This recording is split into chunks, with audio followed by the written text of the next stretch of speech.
Prometerás a Deus e à Senhora Santa Maria que sempre, de maneira absoluta e sem concessões, manterás tua castidade para sempre. E que não obterás riquezas nem honras e nada, nem sequer essa espada te pertencerá. Que servirás a Deus como o mais pobre dos mortais e que renunciará à vossa vontade até o fim dos dias. Que nunca abandonarás esta casa nem por uma causa forte ou débil, nem por um motivo melhor ou pior. Suportarás as más palavras. E se quiseres dormir, te façam velar. E se desejares velar, te mandem repousar. Pois és servo e escravo desta ordem, e has jurado proteger a cristandade com a tua vida. Pois o templo é a espada de Deus e tu, templário, o braço forte que empunha sua ira.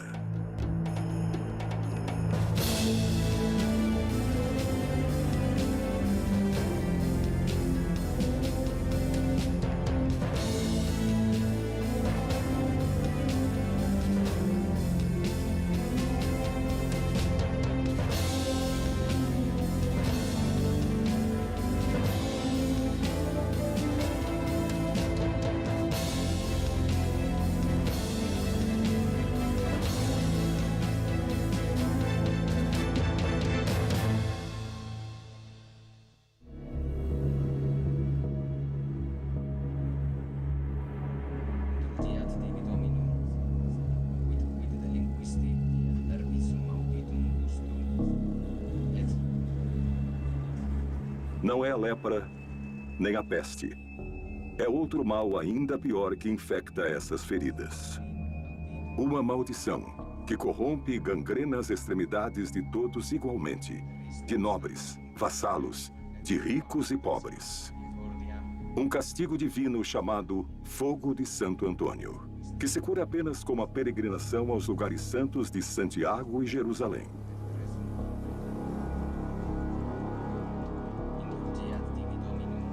Essa mulher não suportará o longo caminho. Para ela, já é tarde demais. Recitará 1000 vezes todas as orações. Abraçará amuletos e atenderá a conjuros e preces. Mas o frio intenso e as mentiras acabarão consumindo tudo. Tudo, menos sua alma.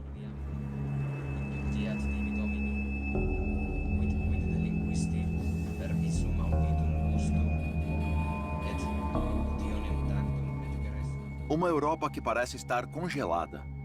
Mais do que chamar de Baixa Idade Média, poderíamos chamar de o amanhecer da civilização cristã. No final do século XI, o que encontramos é uma sociedade que está relativamente feudal. Temos o Nosso Senhor, que governa todos esses territórios. Temos uma série de pessoas que trabalham para ele, são seus servos. A nobreza e o clero estão em um nível privilegiado, enquanto os braçais, os plebeus, se encontram em um patamar inferior na escala social. Digamos que as diferenças são importantes. Os braçais trabalham, os clérigos rezam e os nobres guerreiam. No final do século XI, pouco antes da Primeira Cruzada, a Espanha não existia. A Península Ibérica era um conglomerado de reinos no norte, no mundo cristão, e no sul, o sul muçulmano, Al-Andalus estava sendo reunificado com o Império Norte-Africano, os Almorávidas, que vinham conquistando e incorporando pouco a pouco seu reino ao reino de Taifas.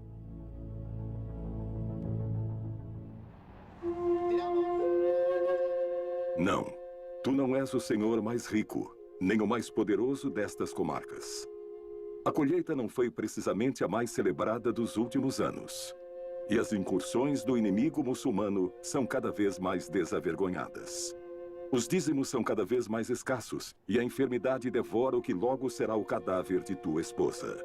Não, senhor de Verdun, tu já não pode garantir o futuro de todos seus filhos varões. Na Idade Média, em um senhorio feudal, o normal era que as propriedades, a maioria delas, fossem herdadas pelo filho mais velho, o filho primogênito. O terceiro filho quase sempre era entregue a um mosteiro ou a uma abadia para que fosse educado na disciplina eclesiástica. Artal é o mais jovem. Hoje vais dizer-lhe o quão importante é para ti. Vais falar-lhe do valor, da honra e o significado de vosso nome. Cuidarás de lhe explicar por que sua mãe não chegará a superar essa enfermidade e por que um de seus irmãos, e não ele, será quem herdará teu castelo. Fará com que ele saiba que, apesar do tanto que te custou tomar esta decisão, hoje mesmo negociará seu futuro com uma delegação de monges, e amanhã, ao raiar do dia, partirá com eles para ingressar em um convento.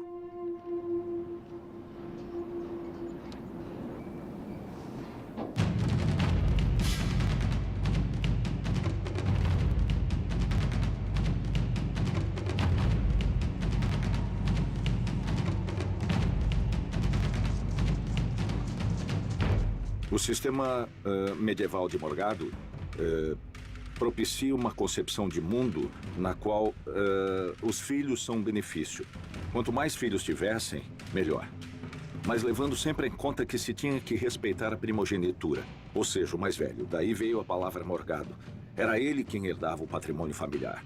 Aos demais, não restava outro remédio senão entrar na mesma corte do rei, ou em uma ordem religiosa, ou simplesmente pertencer ao estado clerical. A herança era um elemento muito importante naquela época. Os primeiros senhores, os primogênitos, podiam dispor da herança e administrá-la. Mas outros tipos de nobres, como os nobres secundários, tinham opções limitadas. Por isso, se uma pessoa que no século XI abandonasse a casa paterna para ir ao mundo, era muito lógico. Isso tinha todo o sentido do mundo, era muito natural nessa época. Não só na Espanha, mas em qualquer parte da Europa. Fazia todo sentido do mundo que um dos filhos se dedicasse à igreja.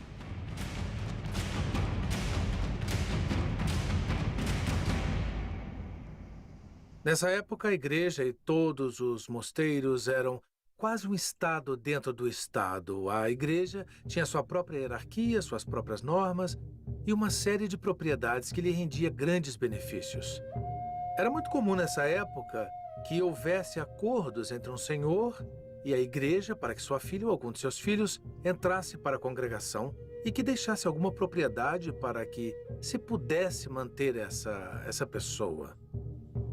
Assim, todos se beneficiavam. O nobre garantia o sustento e uma ocupação para sua vida.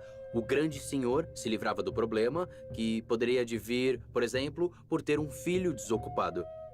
E a ordem religiosa recebia privilégios à medida que, para que esse nobre entrasse na ordem, o grande senhor deveria fazer uma doação ou entregar algum tipo de presente, entre aspas, que a ordem o aceitasse para cuidar desse terceiro filho.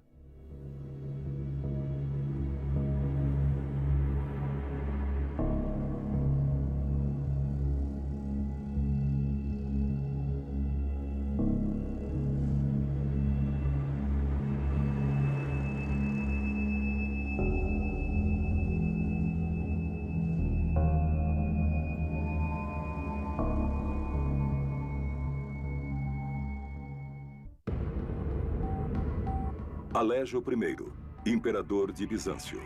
Altivo, glutão e mulherengo. Compactuastes alianças e tivestes guerreado com todos e cada um de teus vizinhos. Todos desejam ocupar teus domínios, tua formosa capital, teu trono esplendoroso e a tua coroa. Constantinopla, a última das herdeiras de Roma, hoje é uma ratoeira. Hoje, no ano 1095 da Era de Nosso Senhor, tudo está prestes a mudar. Vindos do leste, a dinastia Seleucida e seus poderosos exércitos avançam sobre teus domínios.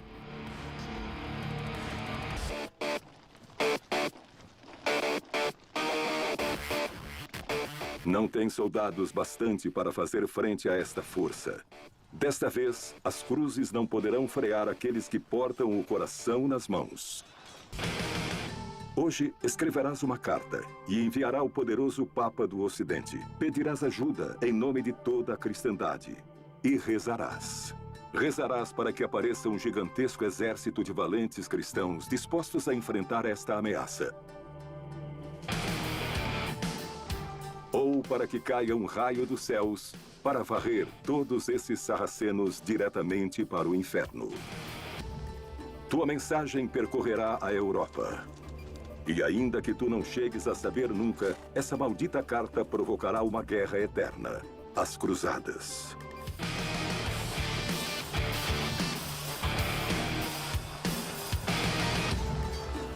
Sim, seguramente foi Alejo I, com essa carta, que desencadeia a ideia de que a cristandade tem que fazer algo para evitar que os muçulmanos sigam avançando para o Ocidente. Provavelmente, do ponto de vista da grande política internacional, essa carta desencadeou todas essas questões. Os livros de história falarão de ti, Alejo. Dirão que fostes um astuto político que soube manter a salvo o Império de Bizâncio. Para mim, continuarás a ser um glutão.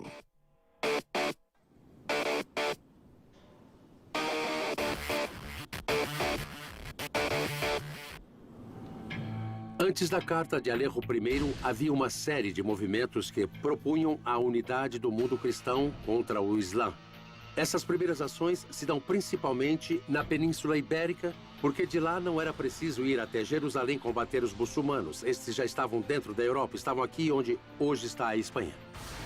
No ano de 1085 da Era de Nosso Senhor, Afonso VI, rei de León, havia tomado as praças de Coimbra, Madrid e Toledo.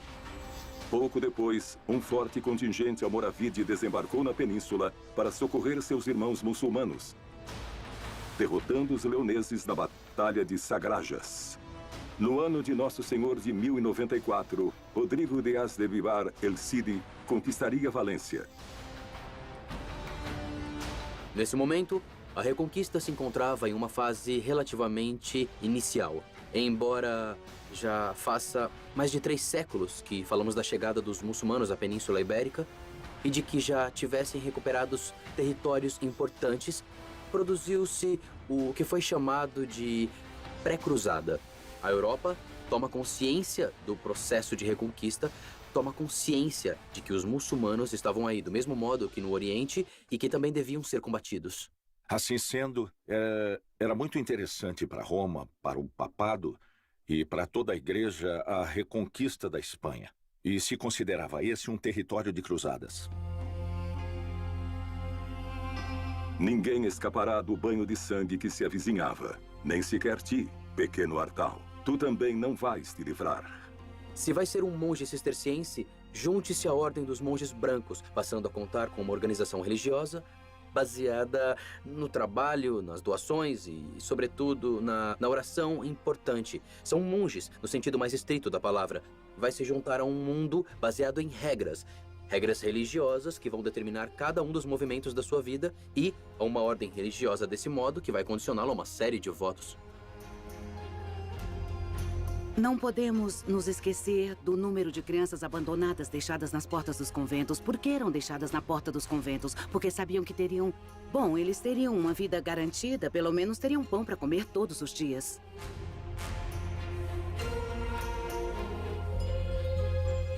A regra de São Benito prevê a possibilidade de que os pais possam levar seus filhos ao monastério para serem monges. São Benito fala deles, São Benito fala dos meninos.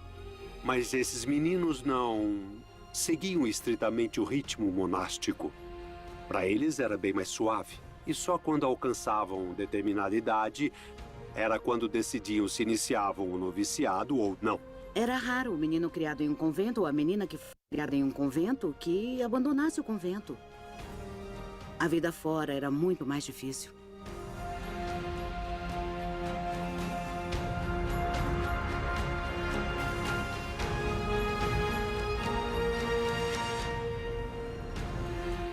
Confia nesses monges, Artal. Eles farão de ti um homem sábio e temente a Deus. Ensinar-te-ão a orar e a viver do trabalho de tuas mãos, pois a ociosidade é inimiga da alma. Rezarás 8 vezes ao dia e comerás uma vez. E não sentirá necessidade de sair deste monastério. Isso não convém de forma alguma à tua alma. Jurarás obediência ao abade e aos teus irmãos. Prometerás ante a Nossa Senhora Santa Maria que sempre, de maneira absoluta e sem concessão, manterá para sempre a tua castidade. E que servirás a Deus como monge e como o mais pobre dos mortais. Os 3 votos eram voto de obediência, de pobreza e castidade. Os votos, por que o fazemos?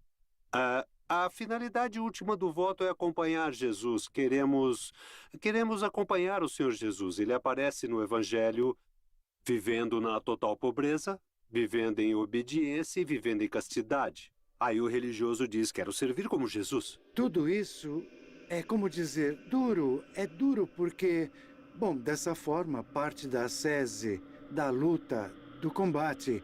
Eu sei em quem me fiar e a São Paulo eu também digo, eu me fio no Senhor. O voto de pobreza supõe que eu, ao me incorporar à comunidade, renuncio à capacidade de possuir bens pessoais. E se eu sair do monastério, ao sair, eu não tenho direito de pedir nem um centavo pelos 20, 25 ou 40 anos que se passaram. O ato de pedir do pobre tem outra dinâmica espiritual para enfrentar o desnudamento que, às vezes, é duro. Posso comer e posso cear e tenho uma cama em que dormir e tenho o suficiente para viver. Talvez o voto mais forte seja o da obediência, porque, logicamente, é onde a liberdade está em jogo.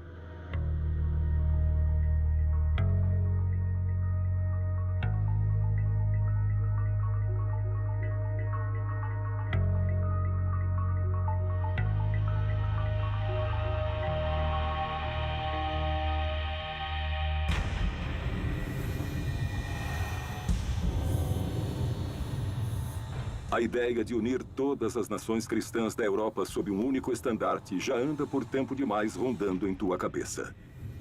E essa carta, reclamando tua ajuda, chega em momento muito adequado. Parece ter caído dos céus. Sois Urbano, o segundo, o Papa de Roma.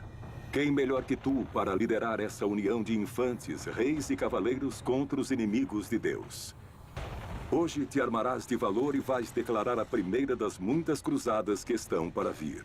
Urbano II era um papa muito peculiar.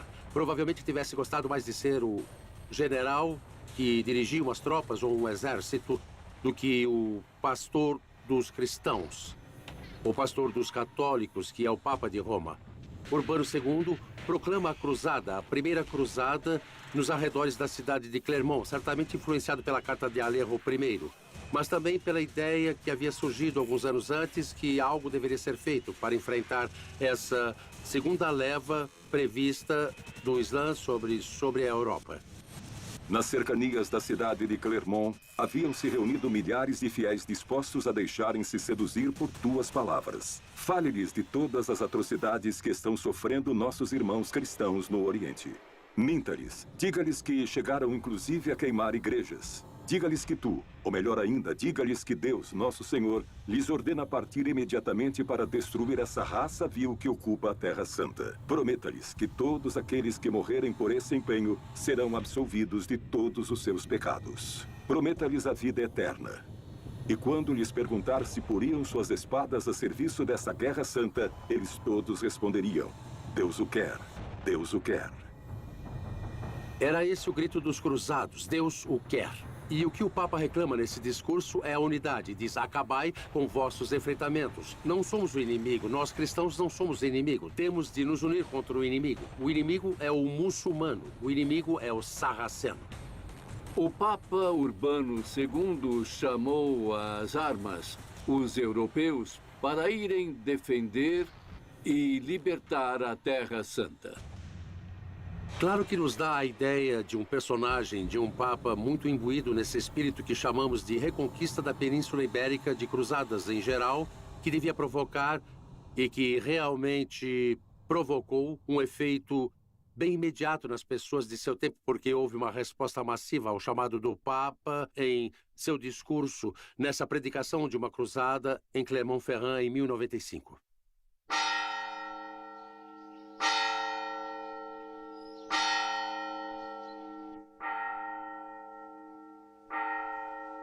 Acorda, Artal. Tocam a matina. E não pode chegar tarde. Para manter a ordem estrita que rege esse monastério, temos de seguir ao pé da letra cada um dos 73 capítulos da regra de São Benito. Aprenda-a. Ela te dirá quando orar, quando trabalhar e quando repousar.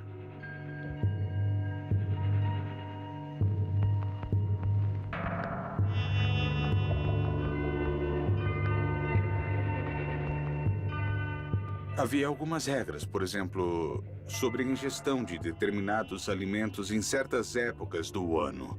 O corpo devia ser purificado por meio da abstinência sexual ou pela ausência de determinado alimento. A Sister tem como lema Ora et Labora. Então, sua vida seria esta. Levantar-se provavelmente às 3 da madrugada para iniciar com as matinas, rezar todas as horas que forem chamados e, enquanto isso, guardaria o silêncio entre uma hora e outra. E entre essa hora e outra, trabalharia. Sua vida seria tremendamente dura.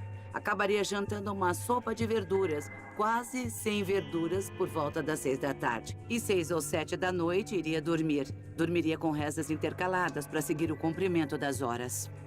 Vista pelos olhos de homens e mulheres do século XXI, a vida monástica, a vida na ordem de Sister, a regra de Sister, nos pode parecer muito dura e, sobretudo, muito rígida. E efetivamente o era. Uma vida que se distribuía em um tempo de oração, um tempo de trabalho, para viver de nosso sustento, e um tempo de estudo. Dá-se ênfase que os monges deviam estar medianamente formados, por exemplo, em leitura. São pessoas que deveriam atender o ofício divino e, nesse sentido, deveriam estar bem formados, como fazer isso corretamente. E nessa época, quem pertencia ao clero, sem dúvida, recebia uma formação infinitamente superior a nível acadêmico da que poderia receber qualquer outra pessoa daquela época. Não há dúvida que para o século XII não teria sido uma pessoa suficientemente cultivada. E temos que entender que muitos monges que entravam nos monastérios não sabiam ler nem escrever, mas falo de Artal, uma pessoa mais preparada que acabaria sendo monge. 99% da população era totalmente analfabeta. Assim, falamos de apenas 1%. Me parece que Artal vinha de um contexto social um pouco mais cuidado, não era um servo de gleba, mas não há dúvidas que seria um rapaz preparado em um ambiente um pouco cultivado, de ordem, de leitura. Ainda que não entendesse, ia se ensinando e ele ia aprendendo. Mas a educação não terminava nunca. Segundo as capacidades da pessoa, poderia ir crescendo e se converter desde um homem de ciência, conhecedor de um antigo tratado de farmacopeia, até um especialista nas Sagradas Escrituras, um miniaturista ou um copista essencialmente de livros. Walter, o indigente. Assim é que te chamam. Tua contínua obsessão de viver na mais extrema pobreza te garantiram essa alcunha. Teus dotes de orador serão decisivos na hora de convencer milhares de camponeses, deserdados e mendicantes sem futuro para que se unam ao valente e desastroso exército que logo partirá para a Terra Santa. Não será o único a liderar esta expedição. Pedro o Eremita, outro iluminado que acreditou no valor de face do mandado do Papa Urbano, já estava pregando pela Europa. Mais de 20.000 desgraçados já haviam decorado seus farrapos com estampas da cruz e estão dispostos a segui-lo até o próprio reino dos céus. Não sabem ler, não têm a menor noção do tamanho do mundo ou da extensão dessa viagem. Apenas no que acreditavam é que todos os seus pecados serão perdoados ao arrebatarem Jerusalém dos muçulmanos. Depois do chamamento em Clermont em 1095, iniciou-se na Europa um processo muito interessante e, ao mesmo tempo, muito amplo de peregrinação massiva. Uma peregrinação que não estava tão orientada em visitar os lugares santos, mas como uma conquista pela espada de tais territórios. Mas se isto for pouco, encha-lhes a cabeça de ideias milenaristas. O fim do mundo se aproxima. Fiéis seguidores de Cristo, ajoelhem-se, pois não encontrarão consolo na outra vida se não purificarem antes todos os vossos pecados. Em todas as épocas, aproxima-se o fim do mundo. Não há época na história da humanidade que não se tenha visto a aparição de uma série de profetas, de uma série de visionários, uma série de adivinhos que não tenham previsto o imediato fim do mundo. O fim do mundo, o milenarismo, são conceitos que nessa época tinham ressonâncias um pouco complexas. Desde a tendência de achar que, com a conquista de Jerusalém, a cidade celeste desceria sobre a terrena e dessa forma nos encontraríamos diante do juízo divino, até o fato de que um dragão de várias cabeças e numerosos olhos e chifres sairia dos mares e devoraria os cristãos. Essas tendências, às vezes motivadas por determinados membros da igreja ou não da igreja, iam predizendo e percorrendo os caminhos, nem sempre com alguma base especialmente lógica. Recomendava-se a leitura do Apocalipse nos concílios com uma finalidade prática de incentivar as doações para a igreja, relembrando os castigos aos pecadores no dia do juízo final. Ao findar o primeiro milênio, a sociedade medieval entende que se encerrou um período, como se no livro da história, a história cristã houvesse completado os primeiros 1000 anos. Então previa-se algo que já estava no Antigo Testamento e dizia: 1000 anos em tua presença são como um dia que se passou. É um dos salmos dos livros que eram habitualmente lidos nos mosteiros e nas igrejas. Desse modo, as pessoas entendiam que cronologicamente se cumpria um século. Era lógico pensar que o tempo deste mundo se terminava e que se iniciava o tempo da eternidade.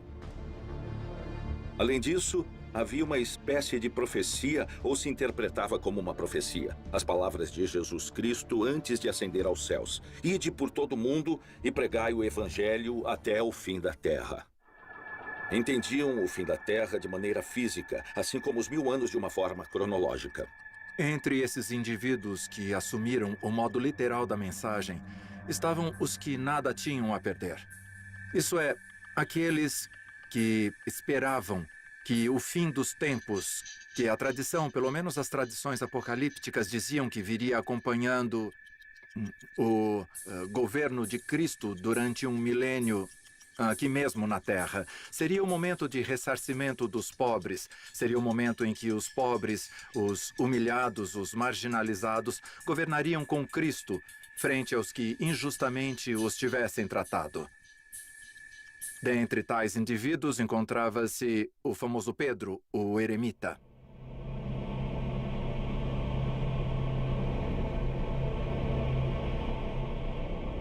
Pedro, o eremita, que era um louco, um iluminado, um homem convencido de seu caráter messiânico, que teria sido designado provavelmente por Deus para encabeçar um movimento que acabe com o Islã e com os muçulmanos hereges, os filhos do mal.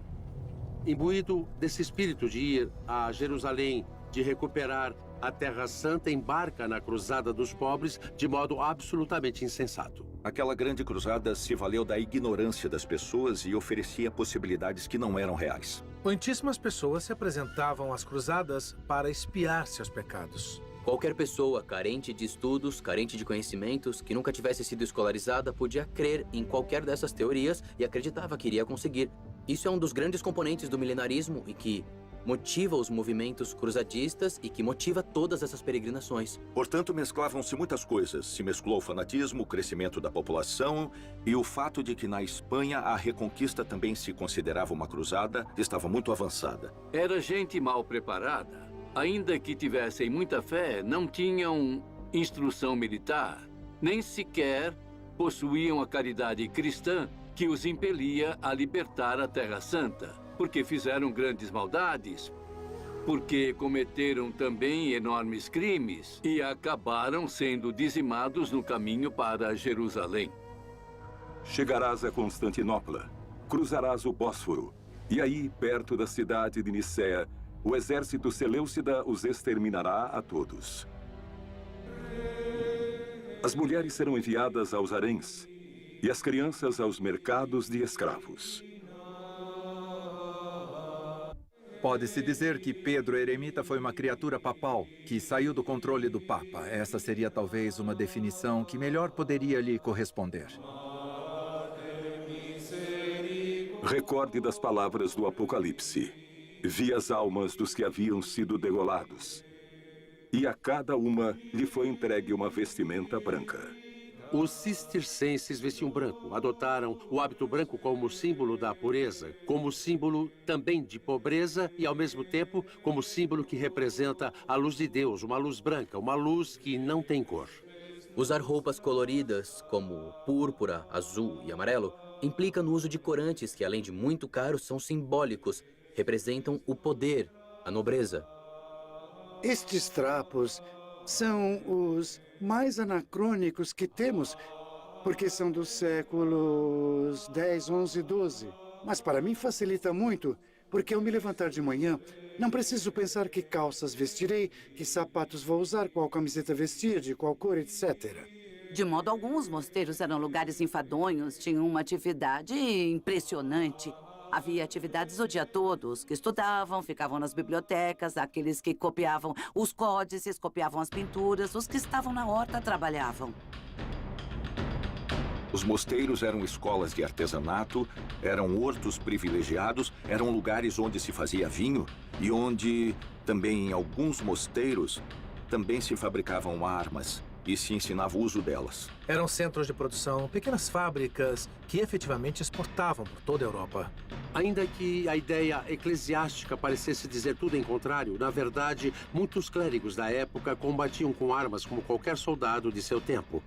Inclusive, havia muitos bispos que eram muito famosos por serem combatentes extraordinários, soldados que manejavam muito bem as espadas e as lanças.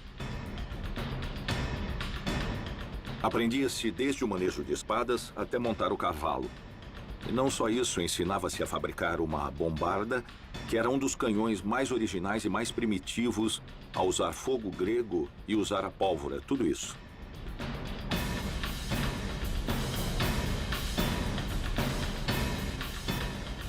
Na Idade Média, um combatente que não estivesse treinado, que não tivesse treinado golpes de machado, golpes de clava, cargas de cavalaria ou o manejo de espada em uma batalha estava perdido. Na Idade Média havia muito poucas oportunidades. Se não estivesse treinado e fosse atingido por 2 golpes, no terceiro estaria morto. Na liturgia, os monges deviam cantar numa forma varonil, um pouco forte, como cavalheiros marchando para a guerra.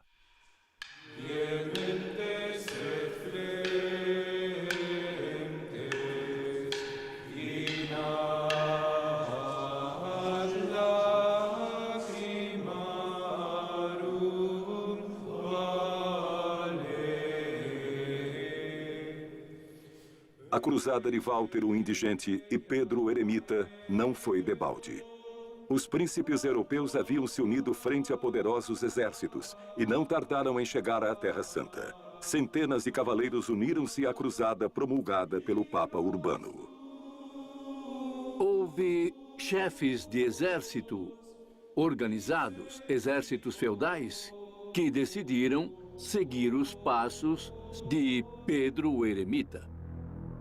Passarão por Antioquia e Edesa a fogo e sangue. E tu, Pedro, tu que sobreviviste a Nicéia, terás a honra de bendizer desde o mesmo Monte das Oliveiras a carnificina que nesta mesma noite inundará de sangue as ruas de Jerusalém. Traduzindo do castelhano, o Capitão Aranha faz que todos embarquem, mas ele fica em terra. Pedro o Ermitão sobrevive, é claro.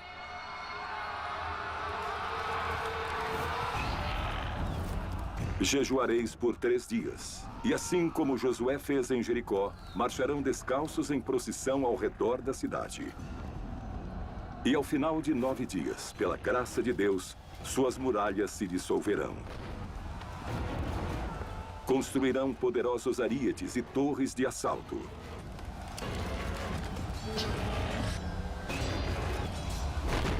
Os mais piedosos cortareis as cabeças dos muçulmanos. Os outros ireis longe e arrastareis seus corpos até as fogueiras. As ruas e praças de Jerusalém se encherão de mãos e pés cortados. E se derramará tanto sangue que os cadáveres nele flutuarão. Jerusalém, o destino da primeira cruzada, o objetivo fundamental dos cruzados, foi conquistada em 15 de julho do ano de 1099. Durante 3 dias e 3 noites, queimareis sinagogas e mesquitas.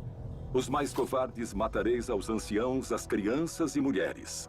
Os mais soberbos colocareis coroas de ouro no mesmo lugar onde Cristo portou uma de espinhos. E quando não restarem mais infiéis que maltratar, os levarão em penitência até a igreja do Santo Sepulcro para a cerimônia de ação de graças.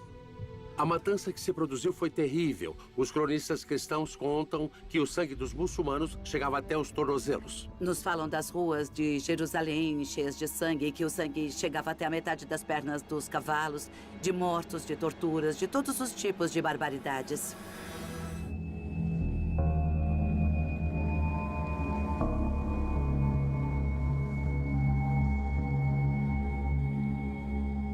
O desfecho das cruzadas é muito triste, em todos os sentidos. Representa um dos grandes fracassos da humanidade. Desde Roma, te manterás adiante do avanço de tua guerra santa, a primeira de muitas que estão por vir. Mas tu, Urbano, tu morrerás 14 dias antes da Batalha de Jerusalém. Nunca saberás se a Terra Santa chegou a ser liberada, e eu também nada direi.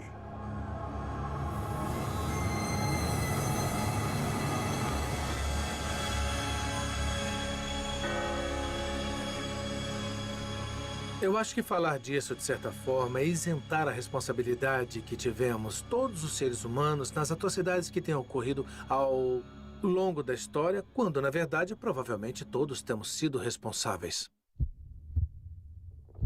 Todos vós sois culpados. Os imperadores desejosos de poder que desataram a ira de seus exércitos. Os papas que sancionaram as guerras. Os órfãos, os indigentes e os eremitas. Pois por vossas culpas nascerá um exército de cavaleiros condenadamente crentes, aos quais chamareis templários. E eles vos farão recordar de cada uma das palavras do Apocalipse. Ouvi uma voz que dizia: venha e veja. E olhei. E eis que vi um cavalo branco, e aquele que o montava foi-lhe entregue uma coroa. Venha e veja, e olhei. E saltou outro cavalo, e aquele que o montava foi-lhe dado o poder de acabar com a paz da terra. Venha e veja, e olhei. E lá estava um cavalo negro, e aquele que o montava tinha uma balança na mão. Venha e veja, e olhei. E havia outro cavalo, e aquele que o montava tinha por nome Morte. E os reis da terra e todos os seus servos se esconderam, porque o grande dia de sua ira havia chegado. Se fazem barbaridades, coisas más e coisas mal feitas e continuam a fazer, então o nosso desafio é pararmos um pouco, entrar no coração humano e olhar as coisas com muita benevolência, com muita misericórdia, como diz no Evangelho. E se existem muitos desmandos, apontá-los com o dedo e dizer: não é esse o caminho. Não tomai a vida do outro. Deus a declarou sagrada. São estas as palavras do profeta Maomé. Em nome de Alá, o compassivo, o misericordioso, e a ti somente servem, e a ti só imploram por ajuda. Porque tu has criado um inimigo como este. Porque envias essas abomináveis cruzes vermelhas e esses demônios de olhos azuis que sabem apenas matar. Tu, o Todo-Poderoso. Diga, como poderá o Islã perdoar essa afronta? Como fazer para esquecer? Logo anoitecerá. Vós deveis orar. E também nós.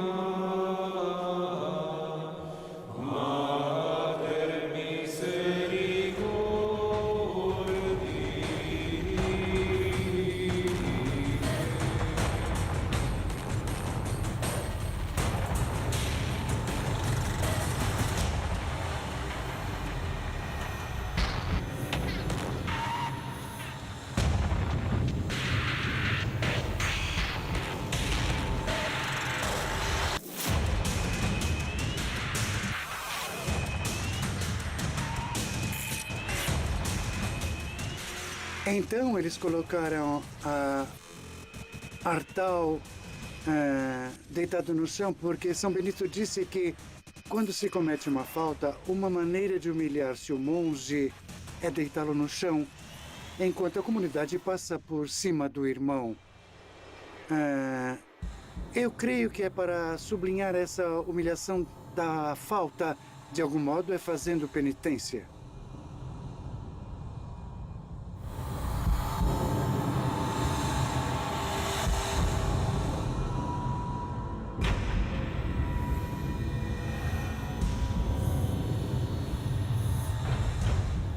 Em minha etapa como mestre de noviços, uma coisa que os jovens costumavam me dizer bastante quando chegavam no final do ano era: mas eu não era assim. E eu dizia: como não eram assim? Claro que eram assim, mas não percebiam na ocasião. Não conseguiam descobrir o que eram realmente. E quando alguém vai descobrindo quem realmente é, tem que se enfrentar. Não se pode justificar nem fugir, tem que se enfrentar. E nesse sentido, isso é uma batalha do próprio coração, mas que tem uma grande recompensa.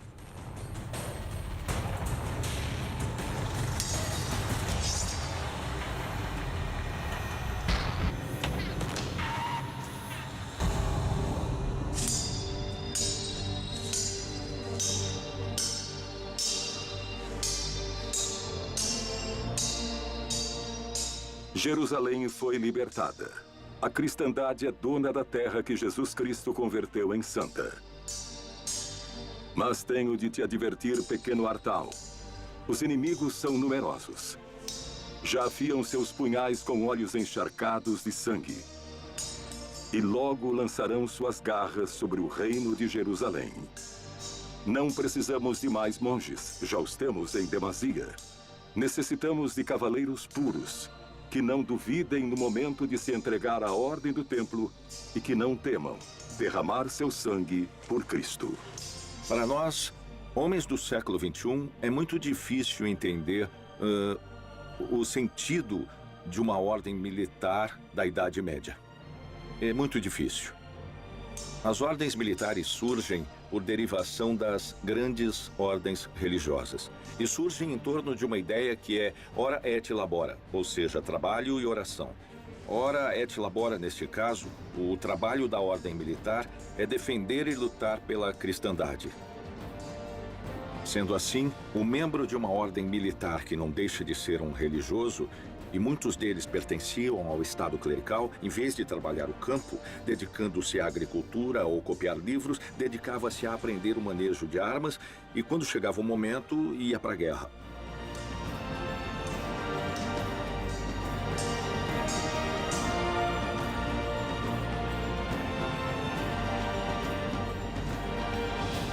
Artal feliz? Sei, ao sair do monastério, mas deviam perguntar-lhe se foi feliz como cavaleiro templário, desenvolvendo sua vocação de Militis Christi, de soldado de Cristo, chegando inclusive a bater cobre por ele, materialmente, não? Ser templário implica em um salto de fé, que hoje em dia não se poderia dar. Estamos falando de um nível de sacrifício que hoje em dia ninguém daria. É um passo muito difícil de dar. Um templário consagrava sua vida a um propósito que transcendia a vida terrena. Imagina o quanto soava duro e o quanto era belo. Renunciava a sua vida, a seu próprio destino, a ter descendência, a ter posses. E se entregava por convicção própria a um propósito maior, ao que podia oferecer à humanidade, que era servir a Deus.